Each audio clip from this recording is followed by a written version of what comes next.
Hello guys, how are you? Class 10th chemistry का chapter number 2 acid bases and salts का lecture number 3 है। आज का जो टॉपिक है हमारा वो एसिड्स है। लेक्चर नंबर 1 में और लेक्चर नंबर 2 में हमने पढ़ा था इस चैप्टर के बारे में। लेक्चर नंबर 1 में हमने इंडिकेटर्स पढ़े थे और लेक्चर नंबर 2 में हमने एसिड्स पढ़े थे। एसिड्स की डिफाइन पढ़ी थी, क्या होती है, क्या होता, कैसे हमने समझा था कि क्या होता है एसिड्स। उसकी प्रॉपर्टीज़ पढ़ी थी, केमिकल प्रॉपर्टीज़ पढ़ी थी, टेस्ट फॉर हाइड्रोजन पढ़ा था, टेस्ट फॉर कार्बन डाइऑक्साइड पढ़ा था।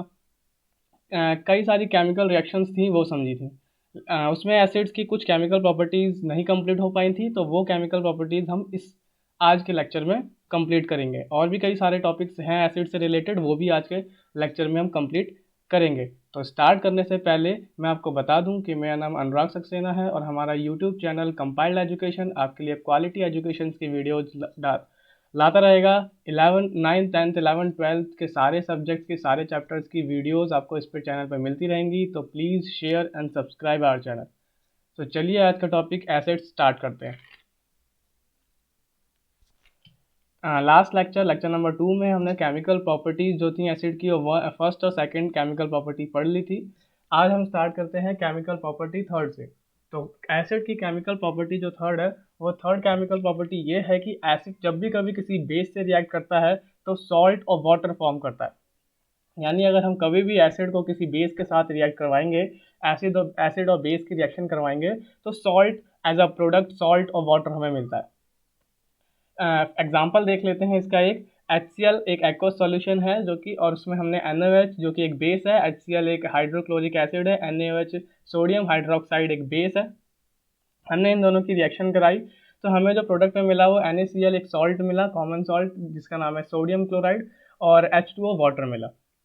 ये रिएक्शन जो है इसको हम आगे भी पढ़ेंगे, इसका नाम है न्यूट्रलाइजेशन रिएक्शन। तो न्यूट्रलाइजेशन रिएक्शन है ये, और इसको आगे हम डिटेल में पढ़ेंगे क्योंकि अभी हमने बेस के बारे में नहीं पढ़ा, हमें बेस के बारे में कुछ नहीं पता कि बेस की क्या प्रॉपर्टीज़ होती है, क्या होता है, तो अभी हम इसको ज़्यादा डिटेल में नहीं पढ़ेंगे।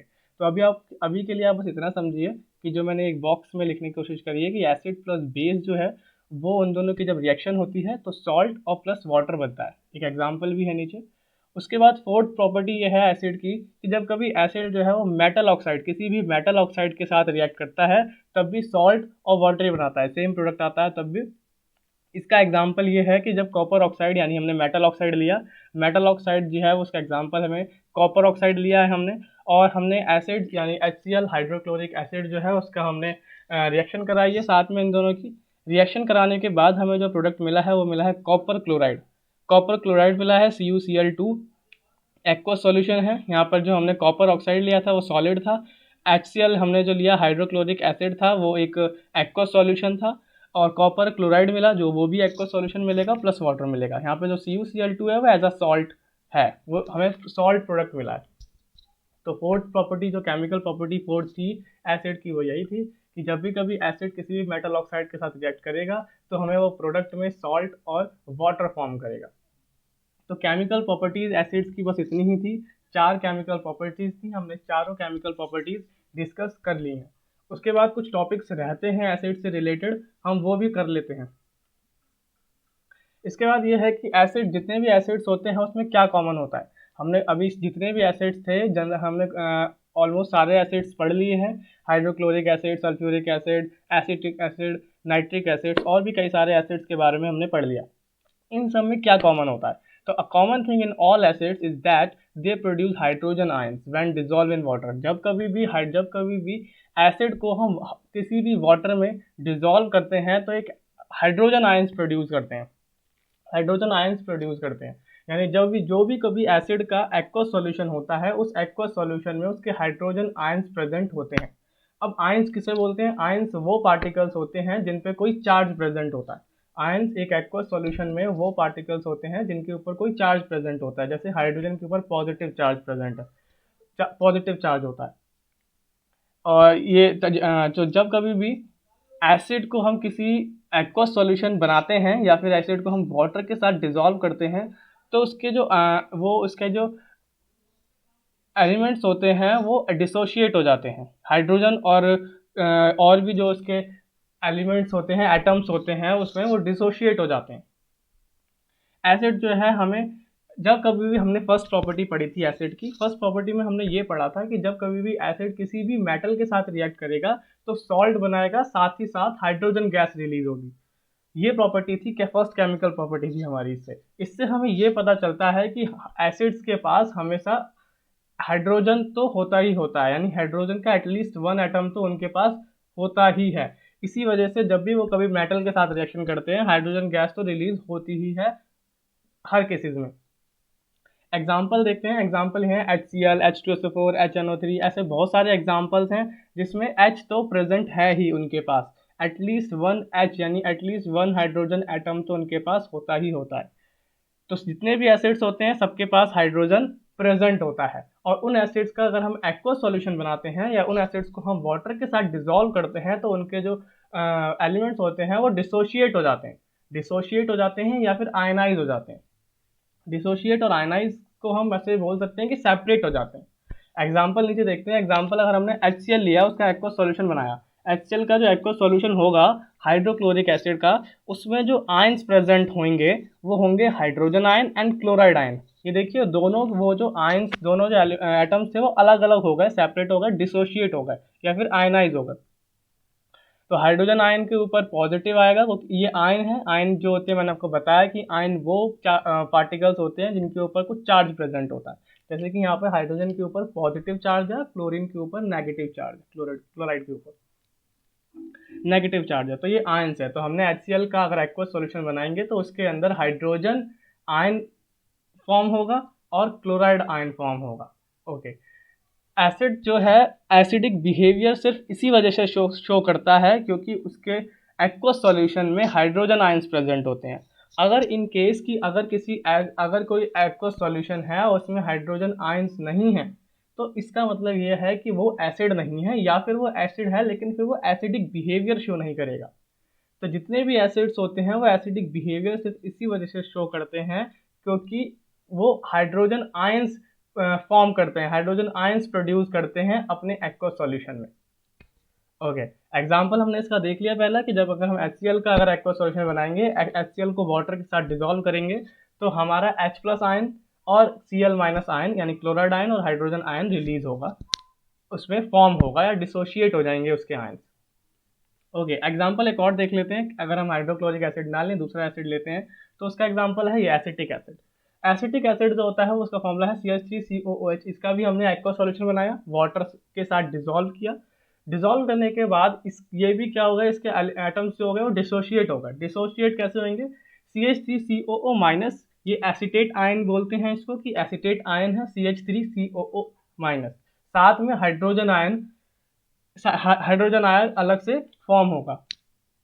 तो अगर जब भी कभी हम एसिटेट एसिड को या किसी भी एसिड को किसी भी वाटर के साथ डिसॉल्व करते हैं तो उसके आयंस में फॉर्म हो जाता है। इसी को हम बोलते हैं कि और पहले वाले एग्जाम्पल में और दूसरे वाले एग्जाम्पल में कॉमन चीज़ ये है कि पहले वाले एग्जाम्पल में भी हमारा हाइड्रोजन आयन फॉर्म हुआ था और दूसरे वाले एग्जाम्पल में भी हमारा हाइड्रोजन आयन फॉर्म हुआ है उसके किस एसिड के एक्वस सॉल्यूशन में। पहले वाले एग्जाम्पल में हमारा HCl था एसिड और दूसरे वाले एग्जाम्पल में हमारा एसिटिक एसिड जो है वो एसिड है।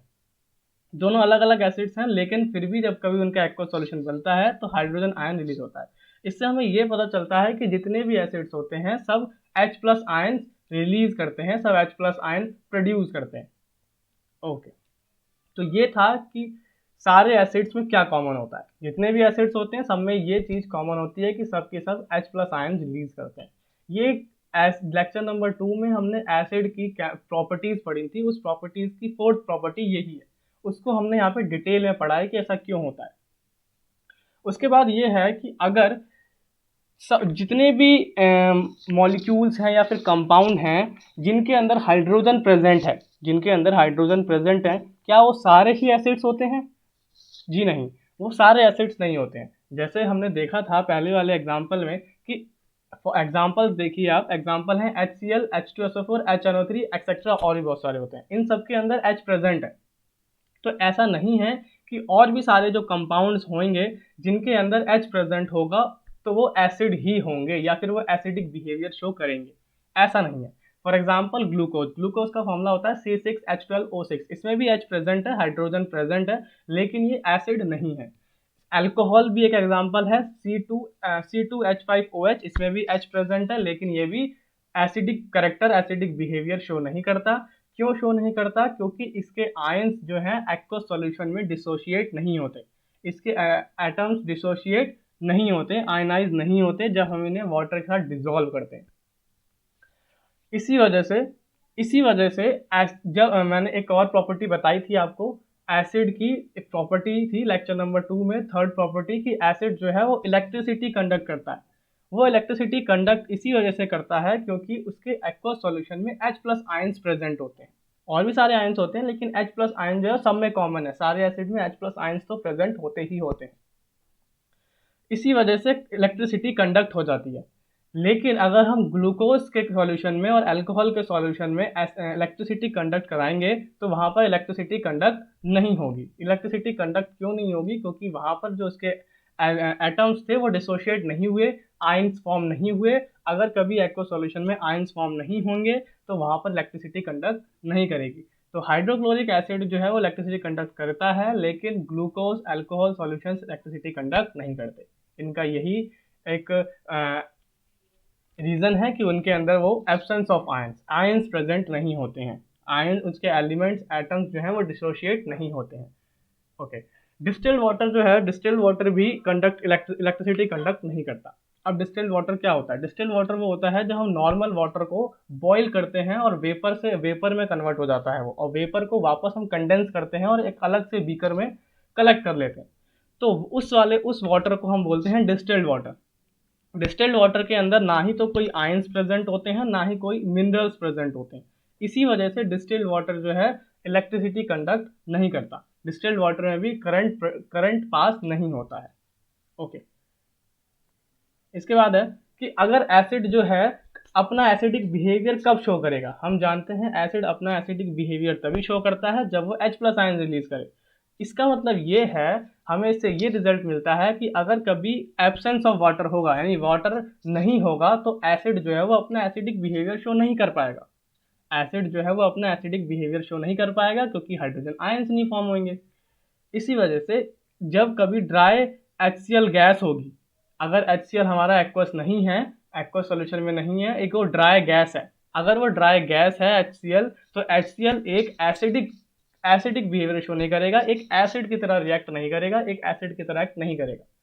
HCl gas blue litmus paper का कलर चेंज नहीं करेगा रेड में, क्योंकि वो एक ड्राई HCl है। ड्राई मीन्स उसके अंदर वाटर नहीं है। जब तक वाटर नहीं मिलेगा, HCl के आयंस डिसोशिएट नहीं होंगे तो वो अपना एसिडिक बिहेवियर शो नहीं करेगा और एक तरह से वो एसिड में काउंट नहीं किया जाएगा उस वक्त। अगर लेकिन इन केस कि हम ब्लू लिटमस पेपर जो है वो वेट ले लें, वेट मतलब सब गीला कर देते हैं, उसमें कुछ पानी डाल देते हैं, कुछ वाटर्स आ जाते हैं। अगर वाटर आ जाता है उसमें, तो वाटर के साथ जो है वो अगर हम ड्राई HCl गैस डालेंगे तो ड्राई HCl गैस के जो आयंस होंगे वो जो एटम्स होंगे वो डिसोशिएट हो जाएंगे, H+ आयंस फॉर्म हो जाएंगे वाटर के साथ, और जो ब्लू लिटमस पेपर होगा उसका कलर चेंज हो जाएगा रेड में। तो इससे ये पता चल रहा है कि जब अगर कभी एब्सेंस ऑफ वाटर होगा तो एसिड जो है वो एसिड की तरह एक्ट नहीं करेगा, एसिड अपना एसिडिक बिहेवियर शो नहीं कर पाएगा। आगे नेक्स्ट जो टॉपिक है हमारा वो है concentrated and dilute acids. Concentrated and dilute acids कौन से होते हैं? कंसंट्रेटेड एसिड्स वो एसिड्स होते हैं जिसमें वाटर का जो अमाउंट होता है वो बहुत ही कम होता है, आप कह सकते हैं ना के बराबर होता है, यानी मिनिमम पॉसिबल अमाउंट, यानी सबसे कम जो पॉसिबल हो सकता है वाटर का अमाउंट वो है अगर किसी में, तो वो सबसे ज़्यादा कंसंट्रेटेड एसिड है। और डाइल्यूट एसिड्स कौन से होते हैं? डाइल्यूट एसिड जस्ट इसका अपोजिट, यानी वो जिसमें वाटर की जो मैक्सिमम पॉसिबिलिटी हो, वाटर का मैक्सिमम पॉसिबल अमाउंट हो, मैक्सिमम, मिनिमम नहीं, मैक्सिमम पॉसिबल अमाउंट हो वाटर का, और एसिड बहुत ही कम हो, ना के बराबर, या फिर कुछ है एसिड बट वाटर बहुत ज़्यादा है उसके अमाउंट में कंपैरिजन में, तो उसे हम बोलते हैं डाइल्यूट एसिड्स। डाइल्यूट एसिड्स वो होते हैं जिसमें वाटर का अमाउंट बहुत ज़्यादा होता है और एसिड का अमाउंट बहुत कम। कंसनट्रेटेड एसिड्स वो होते हैं जिसमें एसिड का अमाउंट बहुत ज़्यादा होता है और एज कम्पेयर टू वाटर ना के बराबर होता है। उसके बाद एक डाइल्यूशन है। डाइल्यूशन एक प्रोसेस है। डाइल्यूशन प्रोसेस क्या है? डाइल्यूशन एक वो प्रोसेस है जिसमें हम कंसंट्रेटेड एसिड को डाइल्यूट एसिड में कन्वर्ट करते हैं। अगर हमारे पास कोई कंसंट्रेटेड एसिड है, उसे हमें as a concentrated acid use नहीं करना है, हमें उसे as a dilute acid use करना है। तो हम उसे एक प्रोसेस है डाइल्यूशन, उस डाइल्यूशन के प्रोसेस के थ्रू हम क्या करते हैं, किसी भी कंसंट्रेटेड एसिड को डाइल्यूट कर देते हैं। तो वो प्रोसेस जिसमें हम कंसंट्रेटेड एसिड को डाइल्यूट करते हैं उसे हम डिल्यूशन या डाइल्यूशन बोलते हैं। अब ये प्रोसेस करते कैसे हैं? ये प्रोसेस कैसे करते हैं कि हम क्या करते हैं, कंसंट्रेटेड एसिड में हमेशा हम वाटर में कंसंट्रेटेड एसिड्स ऐड करते हैं। ध्यान रखना है इस चीज को, वाटर जो है उसमें हम कंसंट्रेटेड एसिड ऐड करते हैं, कंसंट्रेटेड एसिड में वाटर ऐड नहीं करते। यहाँ पे थोड़ी सी कंफ्यूजन क्रिएट हो सकती है, ध्यान से सुने। वाटर में हम कंसंट्रेटेड एसिड ऐड करते हैं, कंसंट्रेटेड एसिड में वाटर ऐड नहीं करते। और जो मैंने लिखा है आप वो भी पढ़ के समझ सकते हैं। The dilution of concentrated acid का डिल्यूशन कैसे होता है? हमेशा हमें कंसंट्रेटेड एसिड ऐड करना चाहिए वाटर में धीरे धीरे, वो भी एक साथ नहीं, धीरे धीरे। अगर हम ऐसा नहीं करते, अगर हम इसका जस्ट अपोजिट करते हैं कि ऐसा क्यों है, हम तो ऐसा नहीं करेंगे, हम दूसरे तरीके से करेंगे। हम क्या करेंगे, कंसंट्रेटेड एसिड में वाटर ऐड करेंगे। अगर ऐसा करेंगे तब भी तो डाइल्यूट हो जाएगा, तो डाइल्यूट तो हो जाएगा बट वो हमारे लिए थोड़ा हार्मफुल होगा। कैसे हार्मफुल होगा? जो डाइल्यूशन की प्रोसेस है वो एक एक्सोथर्मिक प्रोसेस है। एक्सोथर्मिक रिएक्शन होती है कंसंट्रेटेड एसिड और वाटर के साथ। एक्सोथर्मिक रिएक्शन क्या होती है? एक्सोथर्मिक रिएक्शंस वो रिएक्शंस होती हैं जिसमें हीट रिलीज होती है। एक होती है एंडोथर्मिक रिएक्शन और एक होती है एक्सोथर्मिक रिएक्शन। एंडोथर्मिक रिएक्शन वो होती है जिसमें हमें हीट देनी पड़ती है रिएक्शन कराने के लिए, रिएक्शन कंप्लीट कराने के लिए। 2 प्रोडक्ट या 3 प्रोडक्ट जितने भी हैं उस प्रोडक्ट के जितने भी रिएक्टेंट्स हैं उन रिएक्टेंट्स को हीट देनी पड़ती है एंडोथर्मिक रिएक्शंस में। एक्सोथर्मिक इसका उल्टा है। एक्सोथर्मिक में after completion of reaction heat produce होती है। तो सेम डाइल्यूशन भी एक एक्सोथर्मिक रिएक्शन होती है, यानी जब कभी रिएक्शन कंप्लीट होने के बाद हीट रिलीज होती है, वो भी बहुत ज़्यादा अमाउंट में। इसलिए हम क्या करते हैं, वाटर जो है उसके अंदर हम कंसंट्रेटेड एसिड ऐड करते हैं। वाटर एक हमने बीकर में लिया हुआ है, उसके ऊपर से हम कंसंट्रेटेड एसिड डालते हैं धीरे धीरे। इससे क्या होता है कि जब कभी वाटर जो है वो कंसंट्रेटेड एसिड के साथ रिएक्ट करता है, तो रिएक्ट करने के बाद जब वो हीट रिलीज होती है, एक्सोथर्मिक रिएक्शन है, हीट रिलीज होती है बहुत ज़्यादा अमाउंट में, तो वो हीट जो है वहाँ पर अमाउंट जो वाटर का अमाउंट है वो बहुत ज़्यादा है, तो ईजिली एब्जॉर्ब हो जाती है वो हीट, और कुछ ज़्यादा अलग नुकसान नहीं होता हमारे लिए, कुछ हार्मफुल नहीं होता। लेकिन अगर हम क्या करते हैं, एक बीकर में कंसंट्रेटेड एसिड लेते हैं और ऊपर से हम वाटर डालते हैं, यानी हमने अब की बार उल्टा किया है। हमने क्या किया है, कंसंट्रेटेड एसिड में वाटर ऐड किया है। ऐसा नहीं करते, जबकि अगर हम ऐसा कर रहे हैं तो क्या होगा, हमने ऊपर से वाटर डाला है कंसंट्रेटेड एसिड में। जब हम वाटर ऐड करेंगे तो फिर से एक्सोथर्मिक रिएक्शन होगी और बहुत ज़्यादा हीट प्रोड्यूस होगी, और जो बहुत ज़्यादा हीट प्रोड्यूस होगी वो एब्जॉर्ब नहीं हो पाएगी अब की बार, क्योंकि वाटर जो हमने डाला है वो बहुत छोटा सा अमाउंट है उस कंसंट्रेटेड एसिड के सामने। इसलिए जो हीट है वो कहीं भी एब्जॉर्ब नहीं होगी, और वो हीट क्या करेगी, जितना अंदर बीकर में एसिड था उसको भी बाहर निकाल देगी, उछाल देगी। एक्सप्लोजन जिसे हम कह सकते हैं, थोड़ा सा छोटा सा एक्सप्लोजन हो जाएगा और वो एसिड हमारे फेस पे, क्लोथ पे और कई जगह फैल जाएगा। तो इससे हमारे लिए हार्मफुल है। तो हमेशा डाइल्यूशन की जो प्रोसेस है उसमें हम क्या करते हैं, एक बीकर लेते हैं, उसमें हम पहले वाटर रखते हैं, वाटर डालते हैं, वाटर के बाद धीरे धीरे धीरे हम उसमें कंसंट्रेटेड एसिड डालते हैं, जिससे जो large amount of heat produce हो रही है वो एब्जॉर्ब हो जाए बाय वाटर। तो ये डाइल्यूशन की प्रोसेस है। तो हमने कंसंट्रेटेड और डाइल्यूट एसिड्स कौन से होते हैं पढ़ लिया, और इनमें क्या डिफरेंस है यही पढ़ लिया। डाइल्यूशन का प्रोसेस है वो कैसे करते हैं यही पढ़ लिया। इसके ऊपर क्वेश्चन भी आता है पेपर में, कैसा क्यों करते हैं, तो आप ध्यान रखिएगा। इसलिए करते हैं ताकि वाटर जो है वो ज़्यादा अमाउंट में है और वो हीट एब्जॉर्ब कर सके इजीली। अगर वो हीट एब्जॉर्ब नहीं करेगा तो वो हीट कहीं ना कहीं जाएगी और एसिड भी आपके ऊपर गिर सकता है। जो भी वो एक्सपेरिमेंट कर रहा होगा, डाइल्यूशन की प्रोसेस कर रहा होगा, उसके लिए वो हार्मफुल हो सकता है। नेक्स्ट जो टॉपिक है हमारा वो है strong acid and weak acid. Strong acid और वीक एसिड कैसे कहते हैं? स्ट्रॉन्ग एसिड्स वीक एसिड्स में इतना सा ही डिफरेंस है कि स्ट्रॉन्ग एसिड्स जो होते हैं वो कंप्लीटली आयनाइज हो जाते हैं वाटर में। स्ट्रॉन्ग एसिड्स कंप्लीटली आयनाइज हो जाते हैं, जबकि वीक एसिड्स जो होते हैं वो पार्शियली आयनाइज होते हैं, यानी कंप्लीटली आयनाइज नहीं हो पाते। अब कंप्लीटली आयनाइज और पार्शियल आयनाइज का क्या मतलब है? स्ट्रॉन्ग एसिड्स को जब कभी हम वाटर के साथ डिजोल्व करते हैं, हमने क्या करा, एसिड लिया, कोई भी स्ट्रॉन्ग एसिड है उसको हमने लिया और वाटर के साथ डिजोल्व कर दिया। जब हम वाटर के साथ डिजोल्व करेंगे, जब हमने वाटर के साथ डिजोल्व किया, तो वाटर के साथ डिजोल्व करने के बाद उसके जो आयंस होंगे, उसका जो एलिमेंट, जैसे कि हमने HCl लिया तो HCl किस में डिसोशिएट हो जाएगा, H प्लस में और Cl माइनस में, यानी हाइड्रोजन आयन में और Cl क्लोराइड आयन में डिसोशिएट हो जाएगा। डिसोशिएट जब हो जाएंगे तो अगर जब कभी उसके जितने भी एटम्स थे और जितने भी एटम्स प्रेजेंट थे उसमें, वो सारे के सारे आयनाइज हो जाते हैं, कंप्लीट आयनाइजेशन हो जाता है, कंप्लीट डिसोशिएशन हो जाता है, तो उसे बोलते हैं स्ट्रॉन्ग एसिड्स। और कंप्लीट डिसोशिएशन का मतलब ये है कि वो अगर कंप्लीट डिसोशिएशन होगा तो हाइड्रोजन आयंस जो होंगे उनका अमाउंट बहुत ज़्यादा होगा उस एक्वा सॉल्यूशन में। तो उस एक्वा सॉल्यूशन में अमाउंट ऑफ हाइड्रोजन आयंस बहुत ज़्यादा होंगे और उन्हें हम स्ट्रॉन्ग एसिड्स बोलेंगे। एग्जाम्पल है HCl, H2SO4, HNO3 और भी बहुत सारे एग्जाम्पल्स होते हैं।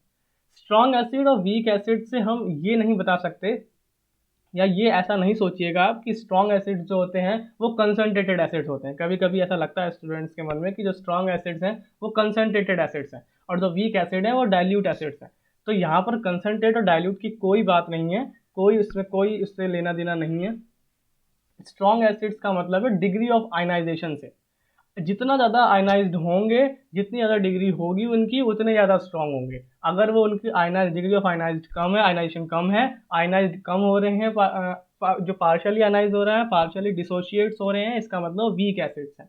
कंसनट्रेटेड और डाइल्यूट का कोई इसमें लेना देना नहीं है। हम कंसनट्रेटेड एसिड्स को डाइल्यूट एसिड में भी कन्वर्ट कर सकते हैं। हमने पढ़ा पिछले अभी हमने थोड़ा देर पहले इसमें पढ़ा कि डाइल्यूशन के थ्रू एक प्रोसेस डाइल्यूशन है, उस प्रोसेस के थ्रू हम कंसनट्रेटेड एसिड्स को डाइल्यूट एसिड्स में भी कन्वर्ट कर सकते हैं। तो इससे कंसनट्रेटेड से आप ये मत समझिएगा कि कंसनट्रेटेड एसिड्स वो एसिड्स होते हैं जो स्ट्रॉन्ग होते हैं, या फिर स्ट्रॉन्ग एसिड्स जो होते हैं वो कंसनट्रेटेड एसिड्स होते हैं। ऐसा कुछ नहीं है।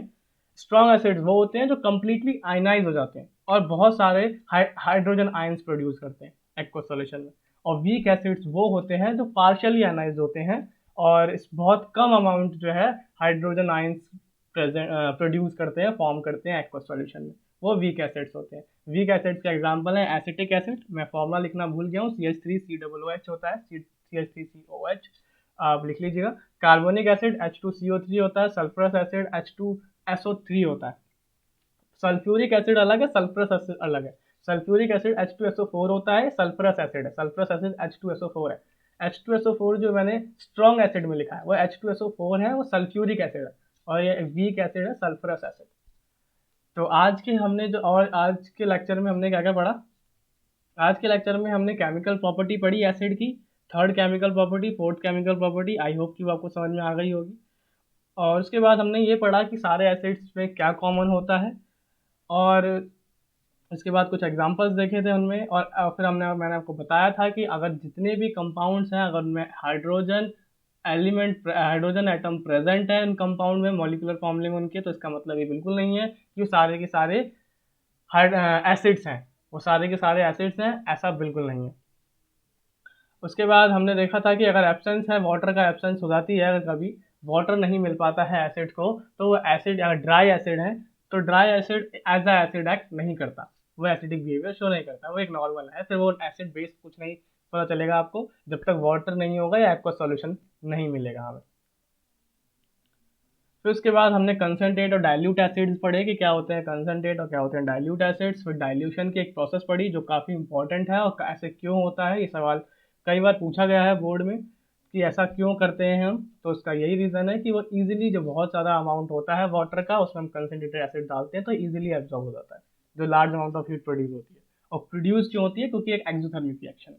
वही मैंने आपको बता दी कि एक्सोथर्मिक रिएक्शन कौन सी होती हैं, दो होती हैं, एक एंडोथर्मिक रिएक्शंस, एक एक्सोथर्मिक रिएक्शंस, मैंने आपको बता चुका हूँ क्या होती हैं वो। उसके बाद जो हमें लास्ट जो आज पढ़ा था, आज के लेक्चर की लास्ट जो है टॉपिक, वो है स्ट्रॉन्ग एसिड्स और वीक एसिड्स, वो भी हमने पढ़ लिए हैं। बस आप इतना ध्यान रखिएगा कि स्ट्रॉन्ग एसिड्स का ये बिल्कुल मतलब नहीं है कि वो कंसनट्रेटेड एसिड्स हैं, और वीक एसिड्स का ये बिल्कुल मतलब नहीं है कि वो डाइल्यूट एसिड्स हैं। वो अलग है, ये अलग है। ओके, तो आज के लेक्चर में हमने इतना ही पढ़ा है। आज जो है वो एसिड्स ख़त्म हो चुका है हमारा सारा। हम जो नेक्स्ट लेक्चर में पढ़ेंगे वो बेस पढ़ेंगे, बेस के ऊपर पढ़ेंगे, और बेस की प्रॉपर्टीज़ पढ़ेंगे, उसकी केमिकल प्रॉपर्टीज़ पढ़ेंगे। एसिड जितना था वो सब पूरा कंप्लीट हो चुका है। हम लेक्चर 3 तक हमने इंडिकेटर्स और एसिड्स ख़त्म कर दिए हैं। लेक्चर 4, 5 जो भी आगे जितना जाएगा उसमें हम बेस पढ़ेंगे और सॉल्ट्स वगैरह पढ़ेंगे आगे।